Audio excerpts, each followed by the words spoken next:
This episode is brought to you by Innova Fertility and Reproductive Health. Located in Toronto, Ontario, Innova is the first next-generation IVF center in Canada. For more information, head over to innovafertility.com. This is the Fertility Friday podcast, episode number 160.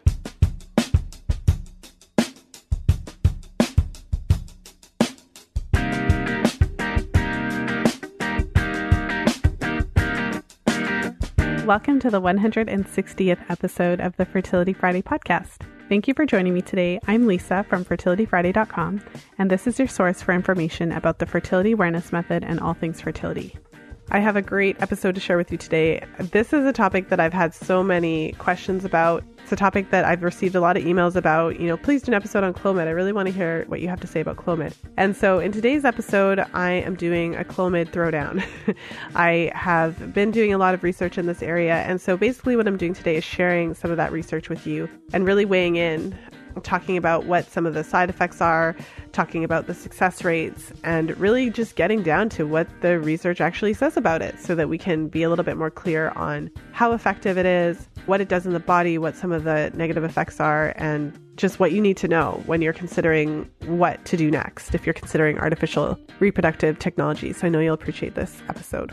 I've supported, a number of clients through the process of trying to conceive, as you can imagine. Many of my clients come to me because they're wanting support using fertility awareness as birth control because they're really tired of hormonal methods and they're wanting to be able to rely on a non-hormonal method that is doing nothing negative to their bodies. And, I have a number of clients who come to me because they really want to gain confidence in figuring out how to time sex for intercourse. I've talked about that a lot on the show. There's a lot of myths about fertility and how the menstrual cycle works out there that can actually prevent us from being to conceive. Especially the myths around, every cycle's 28 days, women always ovulate on day 14 and all that kind of stuff. I've seen it work against my clients who are really focused on this date thing and not focused as much on what's happening in their actual cycles. And so, I have a number of programs where I take you through that process to really gain that confidence in using the fertility awareness method to achieve whatever your intentions are. So whether that is actively avoiding pregnancy and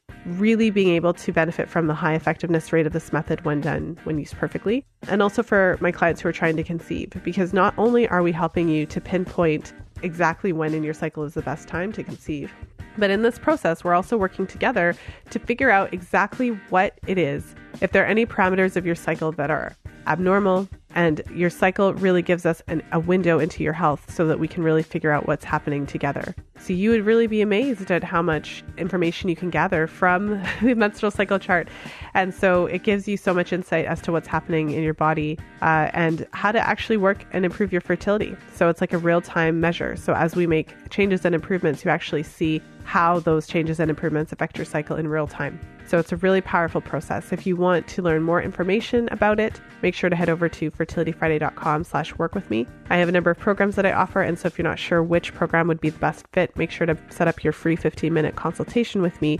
You can do that at fertilityfriday.com/work-with-me. And before we jump into today's show, I just want to take a moment and thank our sponsor, Innova Fertility. This is Dr. Margie Dixon, CEO and founder of Innova Fertility and Reproductive Health in Toronto. As a veteran reproductive endocrinologist and infertility specialist, I'm a huge proponent of women getting educated on their fertility. It's true that knowledge is power, ladies. In 2016, I created Innova with the goal to be the leader in innovation, education, and communication for high-quality and humanized fertility and reproductive care, and I'm proud that we have the first next-generation IVF lab in Canada. We built our lab to support our mission to bring the latest technology, science, and evidence-based medicine to fertility treatment. With the science and tech in place, our highly experienced team is focused on humanizing the all-too-often clinical approach out there.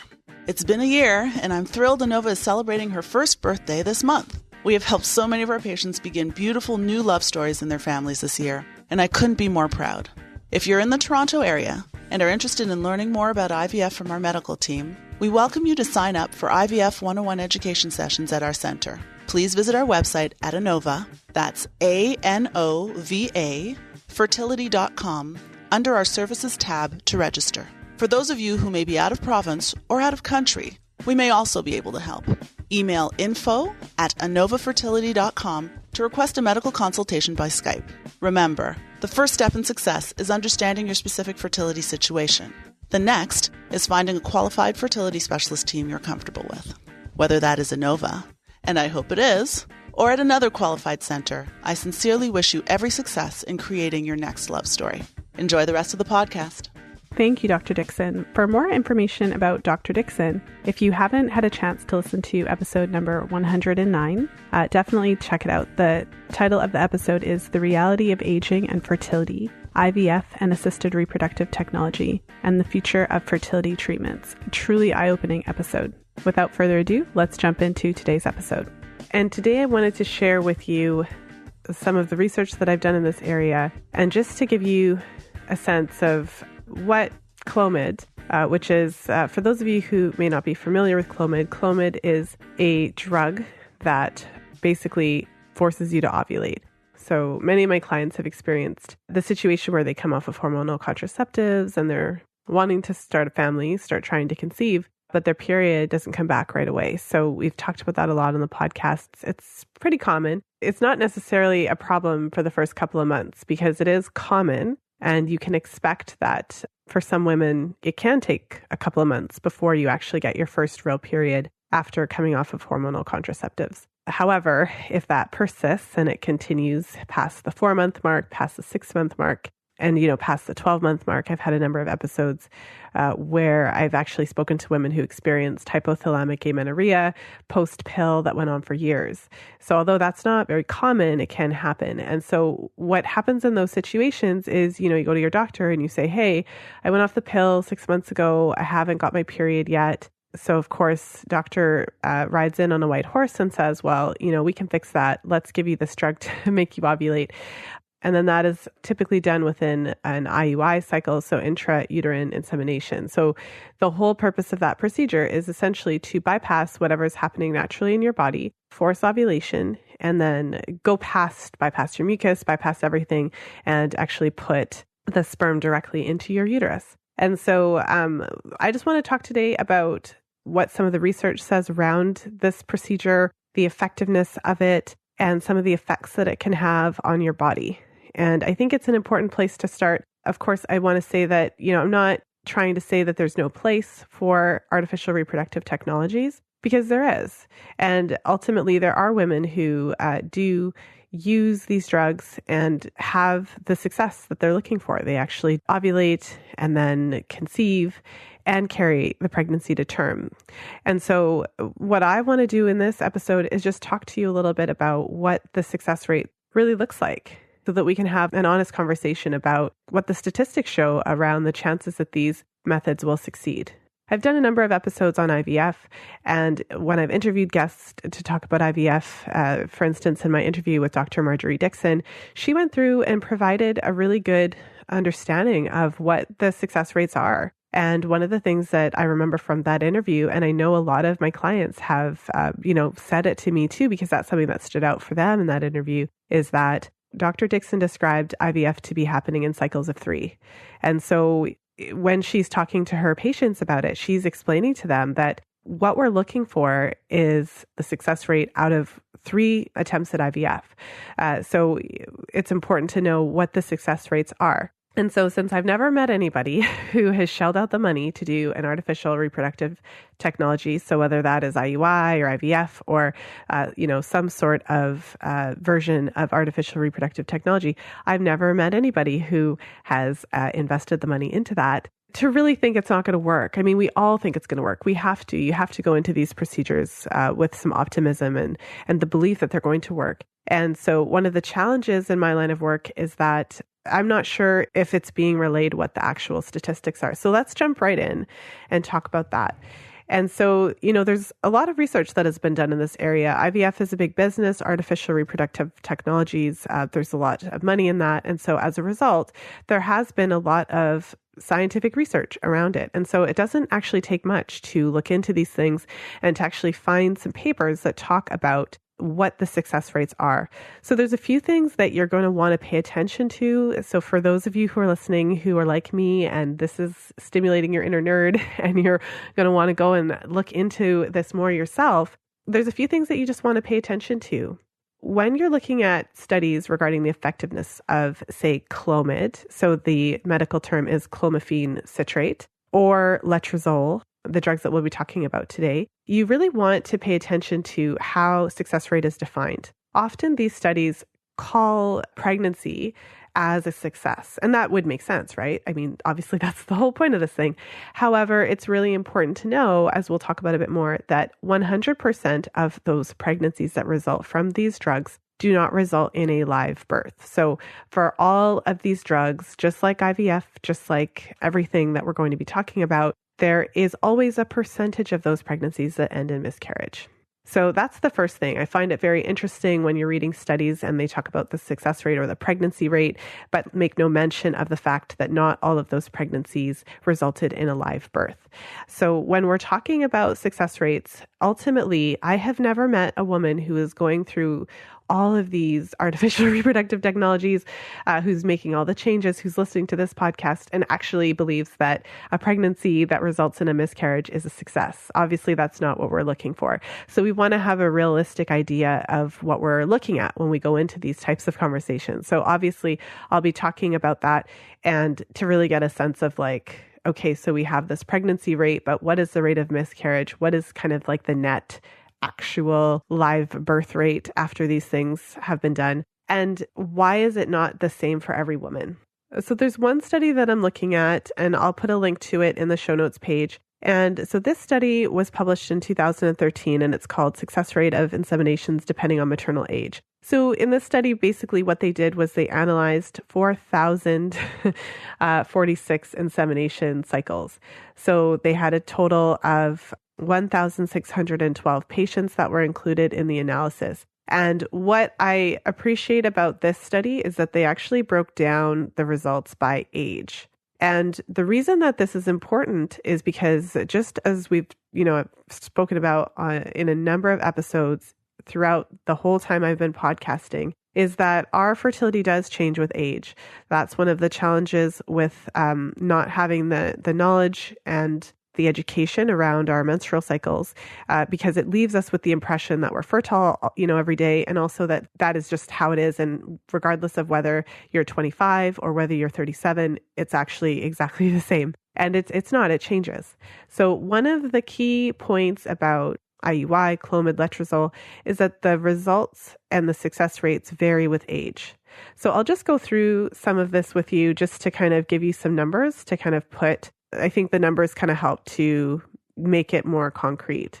So what they found in this study was that, and I guess one other thing to pay attention to when you're evaluating the studies is that when they're reporting the data, there's a difference between the rate of success per cycle, so per round of IUI, versus the cumulative rate. So often in these studies, so in this study, they did up to 7 cycles. So they would have women do one round of IUI doesn't work, another round of IUI doesn't work, another round. So until hopefully they conceive. And so then you can cite the cumulative effect and say, okay, well, this is the success rate. This is the pregnancy rate. However, again, I've never met a woman who goes into IUI thinking that round isn't going to work. So the cumulative success rate is less helpful in the sense that it can give you a false idea of how likely that particular round is going to succeed. Okay, so they broke it down based on age. So the highest rate of success was for women who were under 25 years of age. So, I mean, that doesn't come as a surprise, but it needs to be said. So in this particular study, 25% of the women who were under 25 years old experienced a pregnancy in their first IUI cycle. So that's kind of the best case scenario. So if you're 21, you have a 25% chance, according to this study, of that first round of IUI resulting in a pregnancy, which is pretty good. I mean, that's 1 out of 4, right? But it's 1 out of 4. So that means 75% of the women who did that one IUI cycle did not get pregnant. So age 25 to 29, that number went down to 14%. 30 to 34, that number went down to 12%. 35 to 39, that number went down to 8%. And then 40 to 41, it was actually 9%. So it was kind of around that 8 to 9% between ages 35 and 41. And age 42 and 43, it was down to 3%. And then over 43, it was 0% in the first cycle. when you're looking at the research, it's really helpful to pay attention to these different factors. So if you want to make the numbers look better, then you can simply add them all together and do the mean and divide, so that you get the average. But it's really helpful to know that your chances of conception with these methods are a lot significantly higher when you're younger. And so it's kind of more helpful to actually consider what the success rate is then for you. So if you're listening to the show and you're, say, between the ages of 30 and 35, then based on this research, for the first round of IUI, you would have had about anywhere from like a 8 to 12% chance of that working the first time. So obviously that means about 90% of the time, roughly, it doesn't work the first time. So I'm sure you can appreciate why I stress this and why I feel like we all need to kind of go into this knowing that. Because what I find is that when women come off of hormonal contraceptives and their cycles don't immediately comply to, of course, what we have come to learn is a normal cycle, so what it's supposed to look like, then there's this idea in the back of your mind that, if my cycles don't, turn into these perfect cycles within X number of months, then I'm going to go straight to artificial reproductive technology. And that is, it's helpful to have that, deadline. It makes you, we all need to live our lives. You have to move forward. But there's this automatic trust and belief that these artificial technologies are going to work. Like they're going to work, and I'm just going to need the one round, and it's going to work. So if you're listening to this episode and you're between the ages of, 30 and 40, the chances of IUI working, based on the results of this particular study, range anywhere between 8 and 12% the first round. And so, of course, as you go and have more rounds, the rate increases. And so in this study, they actually broke that down by age as well. By the third round, things typically level off. So after the third round of IUI, there's not a whole lot of, so I'm looking at a chart, I'm looking at a graph. And so basically after about the third round, the graph levels off. There's no more increase. It just kind of stabilizes. So as a general kind of rule. So the cumulative rate for pregnancy broke down in age. So for women who are under 24, after 2 to 3 IUI cycles, the cumulative pregnancy rate stayed at about 37.5%, and 25 to 29, it was about 28%, 30 to 34, it was about 26%, 35 to 39, it was about 22%, 40, 41, it was about 21%, and then 42 and up, the cumulative pregnancy rate was it was 14% for age 42 and 43, and then over 43, it was 8%. So in this study, they did up to 8 insemination cycles. So if it wasn't working, these women went and underwent up to 8 rounds of IUI. And so as you can see, this paints a more specific picture of what the chances are. So having multiple rounds of IUI, after you hit about the third round, there's no more increase. So the more rounds you get, it doesn't necessarily guarantee that it's going to continue to increase your chance of conceiving. So Clomid, the most common drug that is used to stimulate the ovaries and force ovulation, it does have some negative effects. We're going to talk about some of those effects here. And also, what's really interesting is that there's another drug on the market now, Letrozole, that does a very similar thing. But in the research studies that I've read that compare the effectiveness and the application of these two drugs, although they do work similarly, there are some definite differences, and it leaves you with the idea that, Letrozole might be, if you choose to go this route with IUI, there are some indications that maybe Letrozole is more beneficial. So one of the things about Clomid is that Clomid has a longer half-life than Letrozole.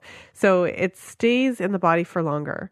And it has these hormone disrupting effects. So there's a number of different side effects that are associated with Clomid. So one is the impact that it has on cervical mucus production. Another is the impact that it has on endometrial thickness, so the thickness of your endometrial lining. And then another is just the associated rate of miscarriage. So we're going to talk about all those different things. So what's interesting about Clomid is that there's been a number of studies that have been done that actually analyze the quality of cervical mucus that you have or how it changes after you've gone through a few rounds of Clomid. What they find is that Clomid actually dries up your fertile quality cervical mucus. So the studies that have been done on how Clomid affects cervical mucus have found that after a woman uses Clomid, one or multiple times, her cervical mucus production changes. For those of you who are using fertility awareness or just starting to track your cycles or who've read Taking Charge of Your Fertility or who've listened to a bunch of the episodes of the podcast, you'll know that during your fertile window, you produce fertile quality mucus that you can observe. So you can see it. It may have different qualities. So it could range from looking like creamy hand lotion to looking like raw egg whites with that kind of stretchy quality. There's a German word for that stretchy quality called Speinbarkeit. And so that just means that when you are stretching the mucus between your fingers, it has like a thread-like quality. So I always say it's kind of like a spindle or thread, and that's what it's referring to. So women who have used Clomid, like I said, either one or multiple applications of it, what the research shows is that they lose that quality of their mucus. So they end up producing less mucus of that fertile quality, and their mucus ends up being more viscous. And also some of the studies have looked specifically at the sperm's ability to penetrate the mucus, because one of the important reasons that we make mucus to begin with is to allow the sperm to swim through the cervix and to actually make its way through the uterus and the fallopian tubes to fertilize the eggs. So it's really critical when you're trying to conceive to have healthy, fertile quality cervical mucus, because without it, the sperm really can't survive in your body. One important side effect to know is that after one or multiple rounds of Clomid, that has been shown to have a negative effect on cervical mucus production, meaning that it changes the mucus quality such that sperm are not able to penetrate and those types of things. If you're charting your cycles, what that could look like is something like what we call dry cycles, meaning that you're checking for mucus every day, but you're not really seeing anything. And because it has a longer half-life, it can actually take a bit more time to get those hormones out your body and actually start seeing that impact reverse. So in many ways, that seems counterintuitive, right? You're taking this drug to make you get pregnant, although it has these negative effects on your cervical mucus production, which again is counterintuitive. One of the other impacts of Clomid on the menstrual cycle is that studies have shown that it also has this effect of thinning the endometrial lining. So because it is interfering with your normal hormone production and because it has a longer half-life, it has these anti-estrogenic effects. And one of the results of those effects is a thinning of the endometrial lining. So for those of you who are wondering, well, how would you be able to tell, how thick the endometrial lining? I know some of you have already had this done, but you can actually have, like a transvaginal ultrasound. And when you're having an ultrasound, your ultrasound tech can actually measure the thickness of your endometrial lining in millimeters. This is an area where the research has been done because it's something that is easy in the sense of the word. It's fairly easy to actually evaluate this. You just have women take Clomid and then measure their uterine lining. And so there is evidence to show that when women are using Clomid, their uterine lining actually thins out. So that's something I spoke about in one of my previous episodes when I was talking about menstruation and what's normal, what does a normal period look like, and to really get at the idea that you can actually get a sense of your hormonal cycle and whether or not your endometrial lining is thick enough by paying attention to your period, because of course your period is a direct result of what happened hormonally in the previous month. And so if your endometrial lining is not developing properly, then that can result in a light period. And so that's something that's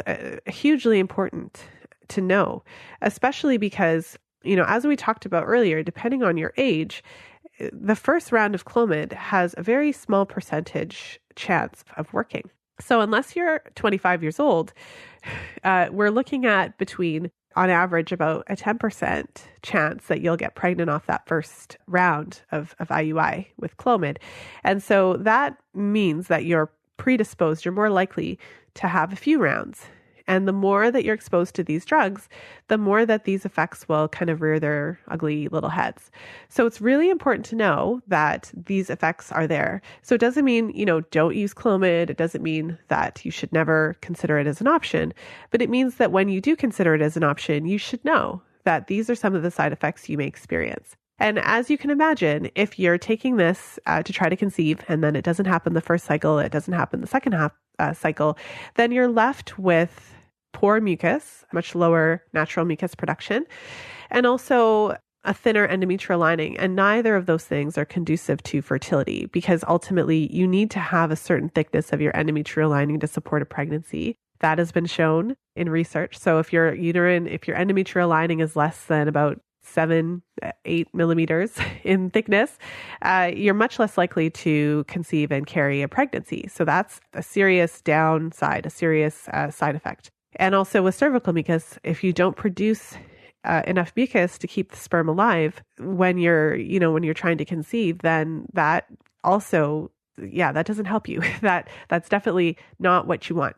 So I've talked about a couple of the specific negative side effects that are associated with Clomid in the literature. And so now I want to take a little bit of time and talk about Clomid versus Letrozole. So I find it really interesting that there are a number of research studies that have been done where essentially they take half of the study participants, give half of them Clomid, half of them Letrozole, and then, measure all the factors to see how it impacts ovarian stimulation, how many follicles are developing, pregnancy rate. They'll measure miscarriage rates, so how many of those pregnancies actually make it to term. And also they'll measure endometrial thickness and things like that. So I think it's interesting to see how these different drugs stack up based on all of these different factors. So for those of you who've never heard of Letrozole, what's interesting to me about Letrozole is that it's actually a breast cancer drug. Letrozole is an aromatase inhibitor that was approved by the FDA for the treatment of postmenopausal women with breast cancer. And what happened was, they're giving this drug to these women for breast cancer and finding out that it stimulates ovulation. So I always find it really interesting how they didn't develop it for that purpose, but it just so happened that result of triggering ovulation was discovered. And then, of course, it's repurposed for that reason. So just a little bit of trivia in case you're interested. I know that it interests me, so I thought maybe it would interest you as well. So a couple of things. So back to Clomid for just a moment. I think one of the things that's really interesting, so Clomid is kind of presented as the answer to women with PCOS. So polycystic ovary syndrome. So for those of you who've listened to the podcast, I have several episodes about PCOS. If you do want to learn more about PCOS, I've tagged those episodes and put them in one place. So if you go to fertilityfriday.com/PCOS, then you'll see a list of the PCOS episodes there. It's really common for women who are suffering from PCOS not to ovulate regularly and not necessarily to know when their next ovulation's happening or when their next period's coming. It's not uncommon for these women to report that maybe they have like 4 periods a year or 6 periods a year. So in those cases, of course, the doctor is going to suggest a drug that makes you ovulate because then it actually gives you a chance to try the intrauterine insemination. But according to one study that I was looking at here, only about 20 to 25% of women are actually resistant to Clomid and do not ovulate. It's just really interesting if you think about it. So this drug then is intended to make you ovulate, but they know that anywhere from a fifth to a quarter of the women who they administered this drug to just will not, like it literally does nothing for them. Like they don't even ovulate. So there's not even a chance of conception because there's a certain percentage of women for whom it doesn't do anything. And so I went through some of the statistics about the effectiveness. So within that context, I'm sure some of you are like, well, yeah, that makes sense because if the success rate is so low, then obviously a percentage of those women, it's not making them ovulate. So I think that's really important as well, because again, when we go into these procedures, the assumption is that I'm going to take this drug and it's going to make me ovulate. And therefore, it is going to increase my chances of getting pregnant. For some women, it does none of those things. Given the challenges with Clomid, it makes sense that if there's another possibility for a drug that could potentially be more effective or have less of those negative impacts, that'd be good, right? That would be a good thing. And so, enter Letrozole. There's been, like I mentioned, a number of studies that have kind of compared their success rates side by side. So in one study that I'm looking at here, it's got a really long name, extended letrozole regimen versus clomiphene citrate for superovulation. So I'm not going to go like the whole thing. I'll just link it in the show notes. But this study was done in 2011. In this study, they had a total of 214 women and they divided them into two groups, as I mentioned. One group got the Clomid and the other group got the Letrozole. What the results were, so of course they're giving us a cumulative pregnancy rate. I've spoken about that, and that's why I spoke about it first, because these success rates don't mean that these women had one round of Clomid and then had this big success rate. It means that over the course of the study, these women had multiple rounds of IUI, and then at the end, they were able to take the total pregnancy for all of those rounds and cite that as the cumulative pregnancy rate. In this study, Letrozole outperformed Clomid significantly. So the rate of pregnancy in the Letrozole group over the course of the study was 37%, 37.73. The average number of cycles, it says, was 2. So these women underwent a number of IUI to have that cumulative rate of pregnancy. And in this study, they didn't break down for us, as they did in the previous study, how many women got pregnant on the first cycle, how many women got pregnant on the second cycle, third cycle, et cetera, et cetera.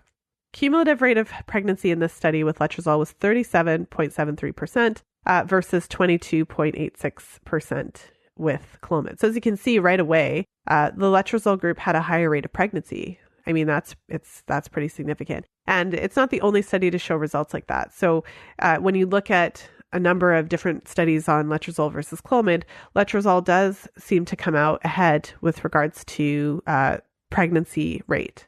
We have to talk a little bit about the rate of miscarriage, because all of those pregnancies did not end in live births and healthy babies. The Letrozole group had a 12.5% rate of miscarriage, where the Clomid group had a 16.67% rate of miscarriage. Some of the studies have shown that Clomid does have a higher rate of miscarriage than, in the studies where they are compared to each other. And possibly, even if they had a similar rate of miscarriage, if Letrozole has a higher rate of pregnancy to begin with, then you end up with a higher net live birth rate. So the ongoing pregnancy rate, so the pregnancies that actually resulted in a baby at the end, 33% for the Letrozole group versus 19% approximately for the Clomid group. So, I mean, this is just information, right? These are real people that we're talking about here. They had to go through, the first round. For many of them, it didn't work. They had to go through the second round. Maybe that didn't work. Third round didn't work. Maybe on the fourth round, they actually conceived. Obviously, a percentage of these women got pregnant on the first round, and some of them conceived and then had miscarriages in the end. So you can see that this is complicated. But overall, what the research that I've read and that I'm sharing with you has indicated is that, between the two, Letrozole seems to have a higher rate of pregnancy, a lower rate of miscarriage, some fewer of those negative side effects. Letrozole doesn't have as long of a half-life, whereas Clomid is going to stay in your body a little bit longer and continue to cause these negative effects in your body. Letrozole is going to come out of your body a little bit quicker. By no means does that mean that Letrozole has no effects, no negative impacts on your endometrial lining or your cervical mucus. So by no means does it mean that it's like a health thing and it's good for you. It just means that when you compare the two, you can see that there's a difference with respect to the rate of miscarriage, the rate of pregnancy, and also some of these other effects. So for those of you who are listening and really trying to decide what you should do, for those of you who are wondering why your doctor never told you about Letrozole, at this point, what I would say is kind of the overarching point is that we want to recognize these fertility treatments for what they are. And they are tools that we can choose to use in certain ways to obviously help you to conceive if you need them. My purpose and reason for sharing this information with you is not to say, never do it, don't do it, because ultimately, there are women who use these treatments successfully, who do go on to conceive and who do, have healthy pregnancies and healthy babies after the process. But we don't want to look at these drugs as panaceas, to look at it as a sure thing. So you don't want to go into this thinking, I know for sure that I'm going to get pregnant on my first try. My doctor is telling me that the rates of success are super high. We want to be critical about the way we're looking at these things. That's the reason why I was sharing with you the difference between the success rate of each individual round of IUI versus the cumulative success rate. So I could easily look at that information and say, well, with Letrozole, you have a 37% chance of conceiving. But again, we don't know how many rounds of Letrozole it took for each of those women to conceive. So that certainly wasn't accurate to say that that is your chance of it working on the first try, because it's not. And with Clomid, as I outlined in the study that actually broke down how what the chances were kind of on that first try, it gives you a sense that this is really dependent. And I'm sure that some of you listening to that thought, well, I wonder how old those women are in the study. Because if you are younger, the success rate is going to be higher than if you are a little bit older. And that's just how this works. So it's really easy for people to use statistics. I mean, they sound great. I'm using statistics so that I can illustrate and make my points with you and share with you what the research is showing. But at the same time, you don't ever want to look at these statistics outside of the context. You really want to consider all of the different factors that play into it. And I specifically was looking for studies that actually talked about the miscarriage rate. And sometimes when you're looking at these studies, they're not even including that. So there are a number of studies that are showing the success rate of Clomid or Letrozole, but they're showing you the pregnancy rates. They're not telling you how many of those pregnancies resulted in miscarriage. And that's a huge problem, in my opinion, because it's giving you more of an inflated sense of the success of these drugs. Moving forward, as once you're done listening to this episode today, I just want you to think about these things. I want you to really think about, when you're looking at statistics, when you're looking at rates. If you find yourself in a doctor's office, if you have a doctor's appointment coming up, make yourself a list of questions and see if your doctor has the information.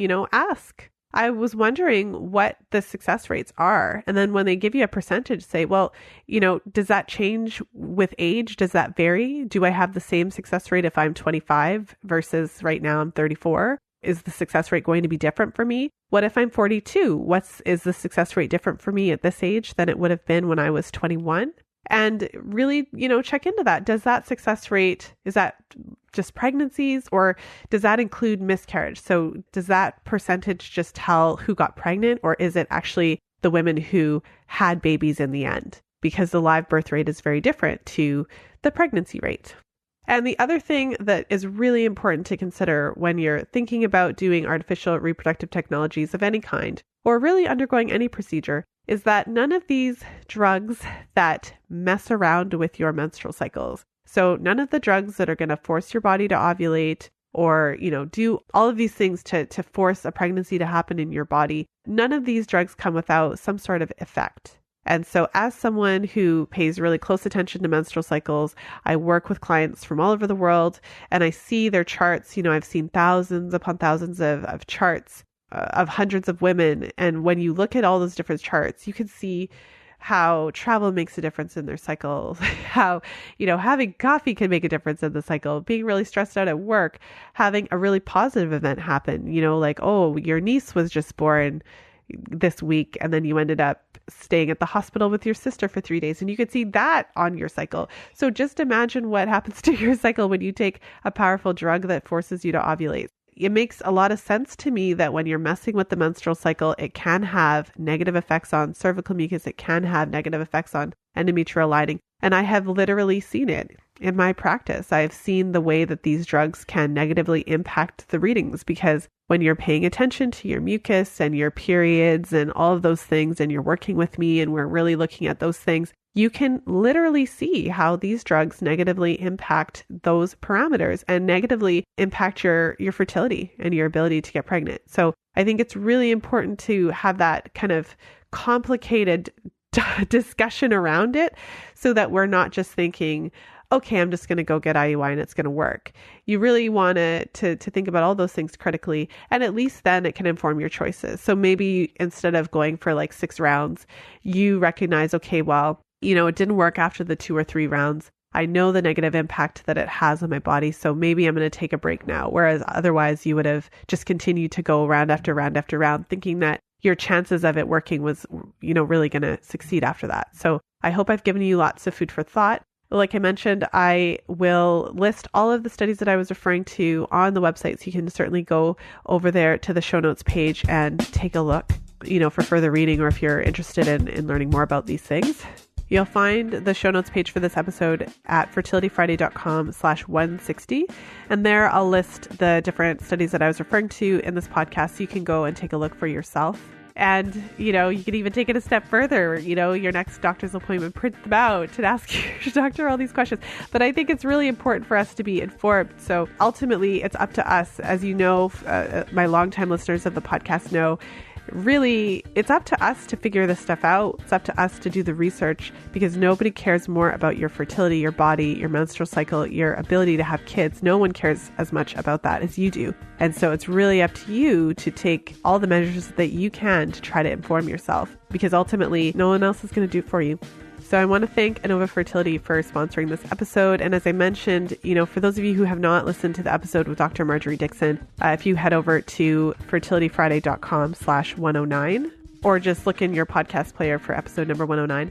That was a really great interview, very interesting. Like I said, Dr. Dixon really went through the statistics and the success rates. And she talked about how, IVF is considered to be done in rounds of 3. And we also talked about fertility and aging, and how aging impacts fertility, and how a woman's fertility changes with age, and how the challenge for her as a doctor to convey that to her clients. And also what I appreciated about that interview is that Dr. Dixon talked about the way that she structured her practice to work with other practitioners. So she has, Toronto's a small community. So I live in the Toronto area, and so does Dr. Dixon. And so there's a lot of connections that she's made within the functional medicine community, so that she's one of the rare doctors who actually works with other practitioners and supports the work that they do with her clients. So definitely check out that interview if this interests you. If you found this episode because you were looking for more information about Clomid, for more information about IUI, and you're considering IVF down the line, these are really good episodes just to get some perspective, to hear from the horse's mouth, so to speak. But yeah, these are some good resources for you just to continue on educating yourself about these topics. If you've recently discovered fertility awareness and you're ready to jump in and start figuring out what's happening with your cycles, you're wanting someone to walk you through this whole process so that you can be really confident using fertility awareness. So if you're trying to conceive and you're having trouble figuring out what's happening in your cycles, or you're wanting some support at interpreting your cycles to find out if there's any clues or information about what's really going on, that's what I do. So definitely check out the programs that I offer. You can find more information at fertilityfriday.com/workwithme. And if you're not sure which program is the best fit for you, you can certainly sign up for a free 15-minute consult. We could talk about that and figure out which program is the best fit. So you'll find all of that at fertilityfriday.com/workwithme. So of course, I want to thank you for listening to the show. Thank you all so much for supporting the show. I was reading some of the reviews on iTunes, and I have the best audience ever. You are amazing. All of the positive feedback, the emails, the reviews, all of in the Facebook group, everything that you share with me, I really appreciate it so much. It's so motivating. I keep podcasting because I know you're there, and I know this information has been helpful to you, valuable to you. And so I really just appreciate all of you for being part of the Fertility Friday community. You can join us in the private Facebook group that I host for this community. So if you head over to fertilityfriday.com/community, you can join us in there, and we can talk about this episode because I'm curious to know what your thoughts are on it, what your experiences have been, if you've used Clomid, if you've had IUI done, if you noticed any changes in your cervical mucus or in your period afterwards. I would love to hear what your experiences have been. And so fertilityfriday.com/community, and you'll be redirected to the group. So thank you so much for listening to the show. Thank you for hanging out with me today, taking me along if you were walking the dog or driving to work or cleaning your house or doing laundry, whatever it is that you're doing. Thank you so much for letting me be part of your day. And as always, until next time, be well and happy charting.